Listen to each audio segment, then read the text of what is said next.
Hi, I'm Paul Barnett.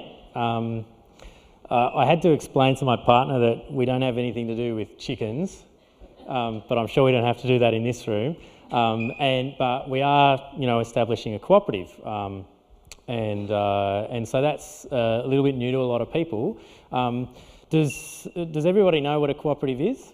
Is that sort of a bit unfamiliar to some, maybe? So basically, they're owned by their members, and they're run for their members, and they're democratically run. So doesn't matter how much equity you have in a cooperative, you're always just going to have one vote per member.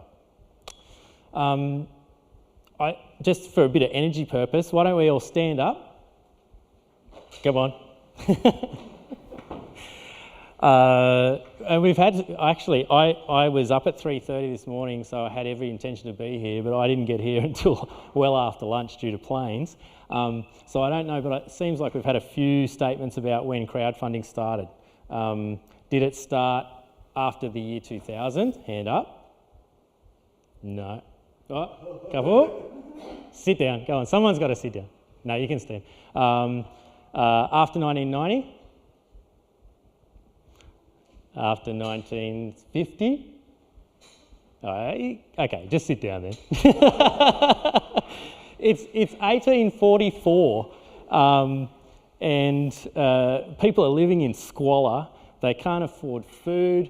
If they can afford it, it's not safe. They're mixing every sorts of thing you can cut into flour, and these people are the Rochdale Pioneers.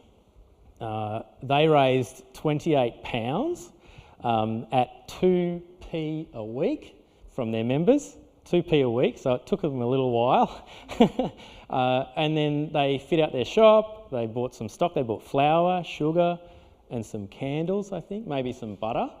And then they went on and they were very successful, and they got a bunch of shops. And anyway, so this is 1844, and so I just thought that's the history of cooperatives is intertwined with crowdfunding, and I think when I was here last year, watching the presentations and hearing about how crowdfunding works, and then doing a bit of research on cooperatives and really getting into the space, it dawned on me that actually it's the natural home.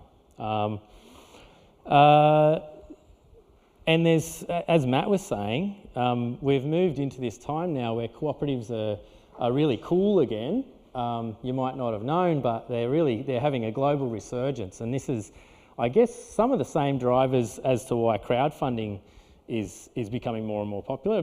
Is the same drivers that's sending people to things like Stocksy, which is a photographer-owned stock image platform, taking on the big guys. There's Fairmondo is like an Amazon, a cooperative Amazon. My Data is a health information data cooperative. So if you're a member of that cooperative, your health information is stored in a company or in a business who's got to look after your best interests because you're their member.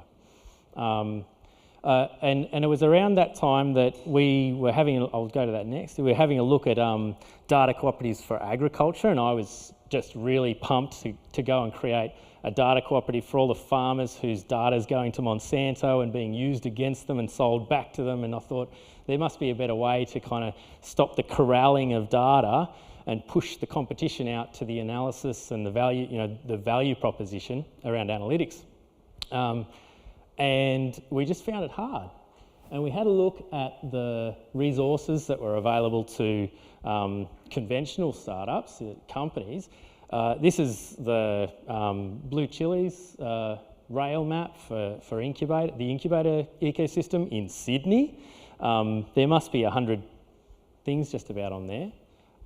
If I drew a map like that for cooperatives, there'd be 3 stops almost. They'd be half built and maybe in a bit of disrepair, some of them, and there'd be no rail between them. So it's a very different space, and for a $35 billion sector, we thought, okay, here's an opportunity to do something. So here's our solution. I've got a little video, of course. I told the story of the singular visionary.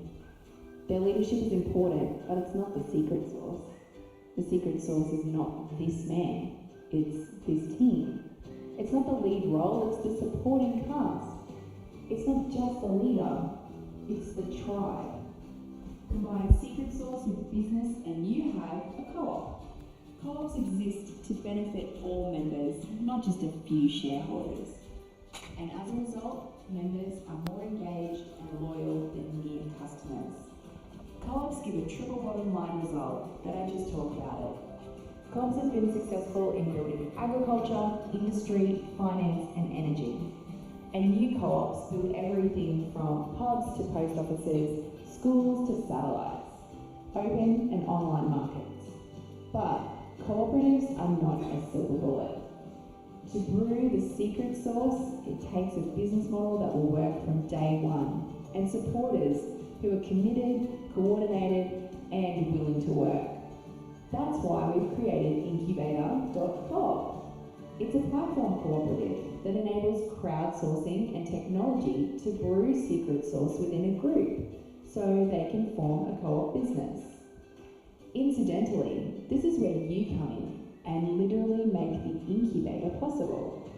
You see, your skills might be what another group needs right now. When the skills of members match with what a project needs, it creates a win-win. A project backed by existing members can take a step closer to becoming a co-op, whilst other members doing work get paid, deferred payment or some other kind of incentive. You could be what's needed to bring substance and life to the best collective ideas we've got, because you know that actually making a difference is a team sport and not some one-man show. Together, we'll create co-ops that will shape a better future for all of us. Incubator.coop.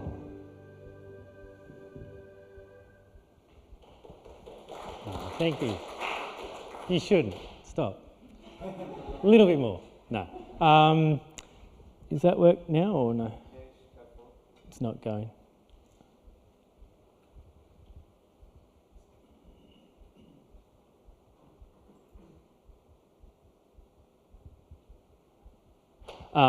So we do have a crowdfunding campaign, and thanks Alan for helping us out with that. We've reached our target, we've blown it out of the water, but the crowdfunding campaign's not over, and so where we're at the moment is we've got enough funds to build a pretty basic kind of platform on which to run the incubator, and it looks a little bit like something you might know called Facebook. There's the ability to kind of create a profile for yourself and join with your friends, so make contacts like Facebook, your friend, someone. You can post things into a stream, you can create and join groups, and we've got the sort of nascent sort of value management solution in there where you can have a wallet and you can store and spend money within the ecosystem there for services. There's a fair bit more that we want to do with that, but as a start, that kind of gets us to the first step. In terms of, I guess you heard in the video that it's about having a crowdsourcing the effort to help businesses be incubated, and so some of the kind of guidance that we put around that as the incubator would be that there's these sort of four things. Education would be online courses, materials and things that you can go and learn. Mentoring would be some of the one-on-one mentorship that we know of, as well as, I guess, you could set up a group where people could go and ask questions and be tutored and that sort of thing, like what probably happens on Facebook in places already. Co-op tools, so I think, we heard Chris from Enabler talking before about the not-for-profit sector not being so kind of tech savvy, potentially, and needing a little bit of help with that. So the co-op sector is undoubtedly exactly the same. There's not that many tools at the moment. There are not that many tools that are specific to co-ops. So they've got some specific needs around voting and various things, and that's just sort of emerging. And so putting some of those co-op tools into the incubator will be important. And then lastly, around finance. So there aren't a lot of sources for co-ops at the moment. In fact, it's very difficult for co-ops to access finance to grow. But the sector is currently thinking about putting together a co-op fund, and as well, we're embedding crowdfunding deeply in what we're doing. All of this is kind of at the mercy of the community, right? So they decide which projects should go ahead and how they go ahead and how they're supported.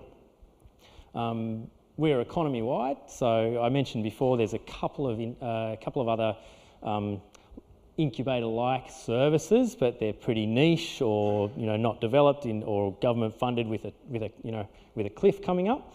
But across food, travel, energy, water, and waste, and that's not exhaustive.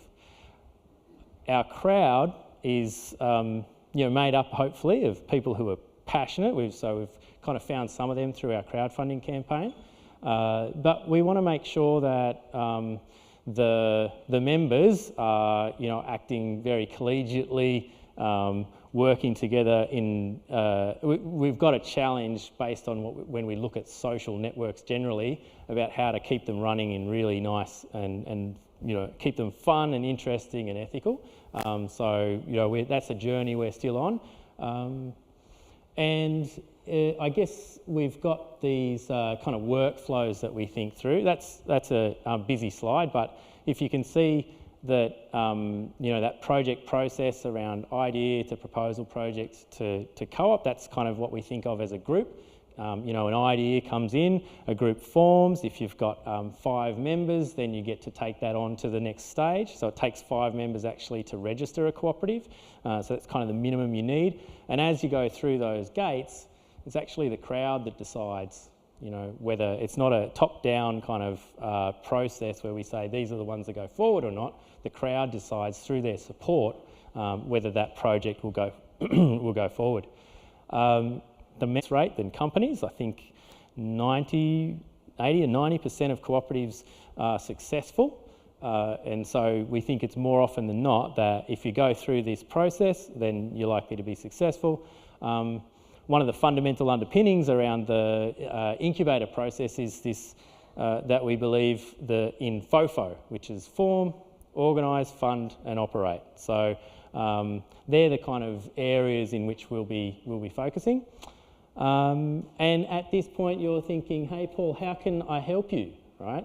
So go to Incubator Co-op, have a look and see if it's interesting. Get in touch with us if you want to do something which you can't see or it's you think we can improve it in some way. Support and share our crowdfunding campaign. I think we've got 8 days to go. So every little bit extra helps us develop more of the functionality on our platform. So we're looking at blockchain to kind of run the value management and payments and such between all of the different entities. And so that would be amazing to be able to include that in our first version. Submit an EOI. If you've got an idea for a collaborative business and you don't know where to start, this is the perfect kind of way to get involved. Put the idea in, find some friends that want to work on it with you. If they're as excited about it as you are, then it'll go. And then when we launch properly in a month or so, I think we are going to do that definitely in the month. Join as a member. So let's build a future that's everyone's business.